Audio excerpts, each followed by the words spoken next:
السلام علیکم پیارے دوستو، ایسے ہی سچے واقعات سننے کے لیے ہمارے چینل اسلام میں نور کو ضرور سبسکرائب کر لیں۔ بسم اللہ الرحمن الرحیم۔ پیارے دوستو، پچھلی ویڈیو میں ہم نے آپ کو بتایا تھا کہ عامر نے 70 صحابیوں کو شہید کیا، لیکن ان میں سے کسی طرح عمرو بن امیہ بچ نکلے اور انہوں نے سارا واقعہ حضور صلی اللہ علیہ وسلم کو کہہ سنایا۔ تو اس کے آگے کا واقعہ بیان کرتے ہیں۔ 70 صحابہ کی شہادت کا بدلہ۔ یہ بات ایک حقیقت ہے کہ حضور صلی اللہ علیہ وسلم یا مسلمانوں نے لڑائی میں کبھی پہل نہ کی، بلکہ جس حد تک بچا جا سکتا تھا بچنے کی کوشش کی۔ البتہ مشرک، بت پرست اور یہودیوں کا حال یہ تھا کہ وہ اسلام اور مسلمانوں کو مٹانا چاہتے تھے، اس لیے بے وجہ کسی معقول وجہ کے بنا مسلمانوں سے جا الجھتے تھے۔ حضور صلی اللہ علیہ وسلم کے زمانے میں جتنی لڑائیاں ہوئیں، سب کی شروعات کفار کی طرف سے ہوئی اور مجبوراً مسلمانوں کو بھی اپنی حفاظت میں لڑنا پڑا۔ جب بنو نجیر کا قلعہ جیت لیا گیا اور مسلمان مدینہ واپس آ گئے تو خبر سنی کہ بنو محارب اور بنو سالبہ کے قبیلے شرارت اور فساد پر تلے بیٹھے ہیں اور وہ بہت جلد مدینے پر حملہ کرنے والے ہیں۔ یہ دونوں قبیلے غفتان کی شاخیں تھی جو علاقہ نجد میں آباد تھی۔ چونکہ نجدیوں کے قبیلے بنو سلیم نے 70 بے گناہ مسلمانوں کو قتل کر ڈالا تھا، اس لیے تمام مسلمانوں کو رنج تھا۔ اب جب کہ یہ خبر عام طور پر سنی گئی کہ بنو محارب اور بنو سالبہ لڑائی کی تیاریاں کر رہے ہیں، تو حضور صلی اللہ علیہ وسلم نے بھی لڑائی کی تیاریاں شروع کر دی اور بہت جلد صرف 400 کی فوج نجد کی طرف لے گئے۔ چونکہ اب مدینہ منورہ میں اسلامی حکومت قائم ہو چکی تھی، اس لیے حضور صلی اللہ علیہ وسلم نے عثمان بن عفان رضی اللہ عنہ کو مدینہ کا ذمہ دار بنا کر فوج کو لے کر سفر شروع کیا۔ فوج نجد کے علاقے میں داخل ہوئی اور ایک پہاڑی کو طے کرنے لگی۔ نہ معلوم اس پہاڑوں کے پتھر کس قسم کے تھے کہ ان پر چلنے کی وجہ سے مسلمانوں کے جوتے ٹوٹ گئے۔ مجاہد ننگے پیر چلنے لگے، پر جب پاؤں زخمی ہونے لگے تو انہوں نے پاؤں پر کپڑے لپیٹ کر سفر کا مرحلہ طے کیا۔ مسلمان اب ایک نخلستان میں داخل ہو چکے تھے۔ اس نخلستان میں کچھ مشرک موجود تھے جو ادھر ادھر کچھ تلاش کرتے پھر رہے تھے۔ وہ مسلمانوں کو دیکھ کر بہت گھبرائے اور انہوں نے بھاگ جانے کا ارادہ کیا۔ مسلمان ان کے چہروں سے ان کے ارادوں کو بھانپ گئے۔ وہ دوڑ کر ان کے پاس پہنچے اور انہیں گرفتار کر ان کے حالات معلوم کرنے لگے۔ ابھی ان مشرکوں نے کچھ بتایا بھی نہیں تھا کہ حضور صلی اللہ علیہ وسلم بھی اس جگہ پہنچ گئے۔ تم کون لوگ ہو؟ حضور صلی اللہ علیہ وسلم نے ان سے پوچھا۔ ہم قبیلہ بنو سلیم کے لوگ ہیں، ان میں سے ایک آدمی نے بتایا۔ آپ کے چہرے پر کچھ سختی آ گئی۔ پوچھا، اسی قبیلہ بنو سلیم کے جس کے لوگوں نے 70 بے گناہ مسلمان شہید کر دیے ہیں؟ جی ہاں، اسی قبیلے کے، اس آدمی نے سر جھکا کر کہا۔ لیکن حضور صلی اللہ علیہ وسلم، ہم بے گناہ ہیں۔ ہم قسم کھا کر کہتے ہیں کہ ہم اس بزدلانہ اور وحشیانہ قتل میں شریک نہ تھے۔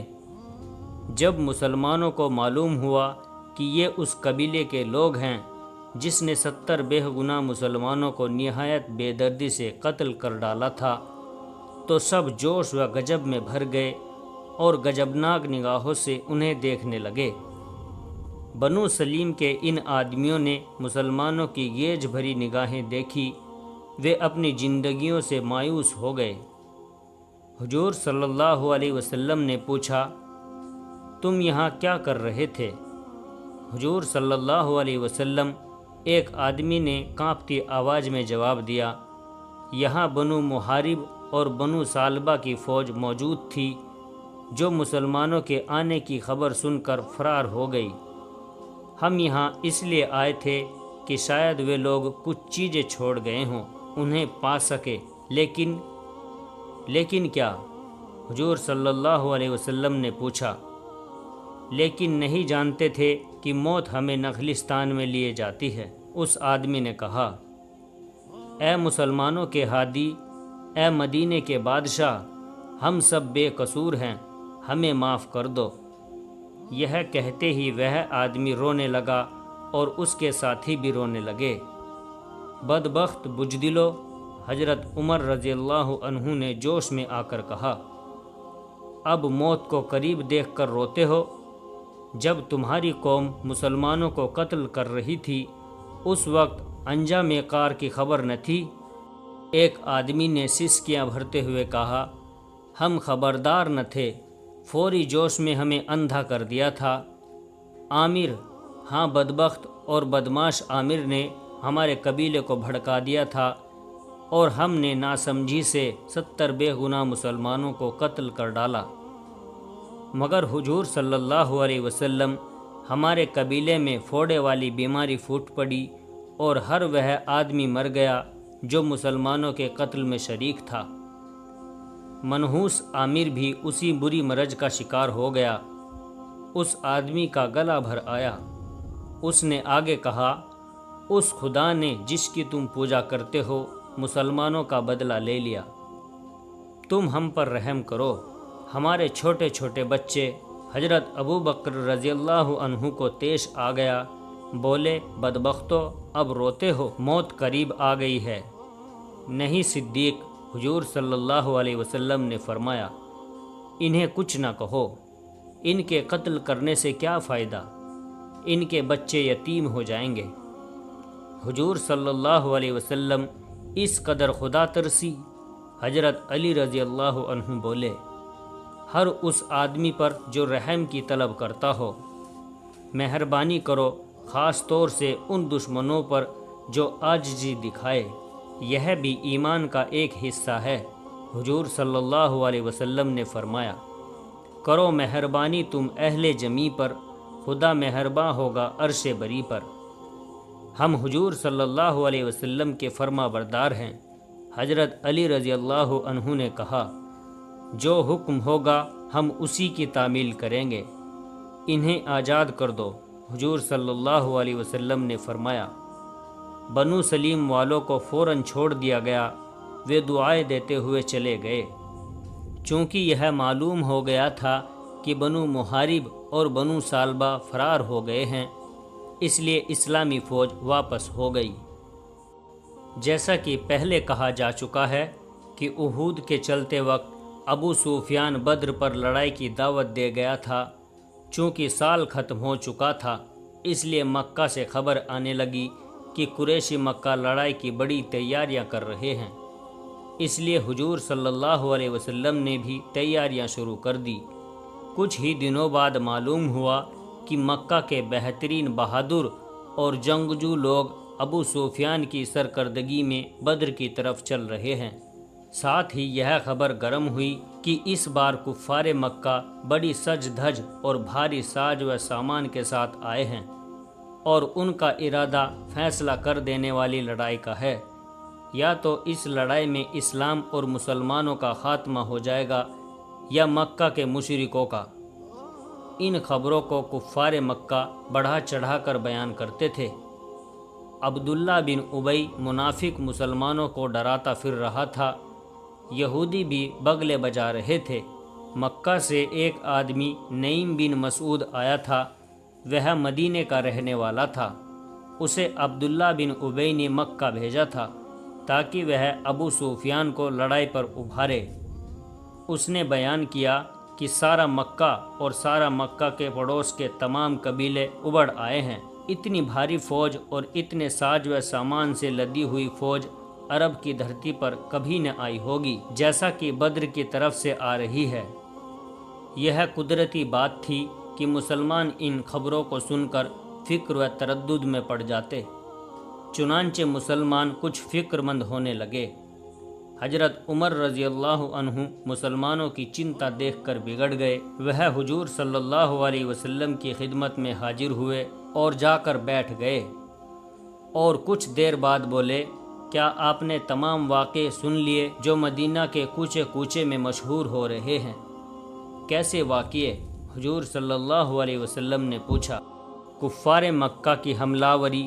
حضرت عمر رضی اللہ عنہ نے کہا، سنتے تو ہیں۔ حضور صلی اللہ علیہ وسلم نے فرمایا، کیا ہے؟ میں جاننا چاہتا ہوں کہ حضور صلی اللہ علیہ وسلم خدا کے رسول ہیں؟ حضرت عمر رضی اللہ عنہ نے کہا، ہاں میں خدا کا رسول ہوں۔ حضور صلی اللہ علیہ وسلم نے فرمایا، پھر مسلمان چنتا میں کیوں ڈوب رہے ہیں؟ حضرت عمر نے فرمایا، کیا پچھلی لڑائیوں میں اللہ نے مسلمانوں کی مدد نہ کی ہے؟ کیا اب خدا ہماری مدد نہیں کرے گا؟ عمر کے حساب سے بھی اور یوں بھی طبیعتیں الگ الگ ہوتی ہیں۔ حضور صلی اللہ علیہ وسلم نے فرمایا، کمزور طبیعت کے لوگ وحشتناک خبروں سے جلد متاثر ہوتے ہیں، لیکن مضبوط دل والے کسی بات سے متاثر نہیں ہوتے۔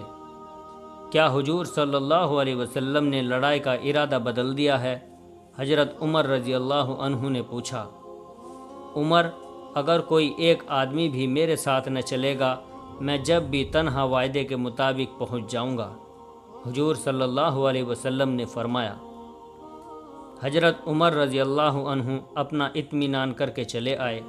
انہوں نے آتے ہی اعلان کر دیا کہ مسلمانوں، لڑائی کی تیاریاں کرو۔